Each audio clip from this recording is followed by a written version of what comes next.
No, we are not taking any stance. We are taking our national interest at the upper hand.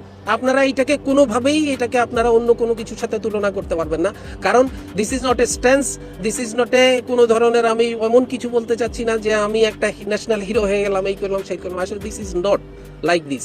এইটা বিষয়টা হচ্ছে যে আমাকে আমার দেশের ইন্টারেস্টকে আমাকে সর্বাগ্রে নিতে হবে। দেশের ইন্টারেস্ট কি জিনিস? দেশের নিরাপত্তা। আমার দেশের নিরাপত্তা মানে আমি যখন দেশের ভিতরে থাকি আমার নিরাপত্তা এক ধরনের, দেশের বাহিরে থাকলে আমার নিরাপত্তা অন্য ধরনের। দেশের বাহিরে আমার একটা মানুষের নিরাপত্তা বিঘ্নিত হওয়া মানে হচ্ছে আমার দেশের নিরাপত্তা, দেশের মানুষের নিরাপত্তা বিঘ্নিত। আমাদের এক মুস্তাফিজকে তারা যেইভাবে হিউমিলিয়েট করে আমাদেরকে বের করে দিল, তারপরে ওরা একের পর এক প্রোপাগান্ডা চালায়, বিভিন্নভাবে তারা প্রোপাগান্ডা চালালো। একটা মুস্তাফিজের জন্য যদি আমরা না করতে পারি, নিশ্চয়তা আমরা না পাই।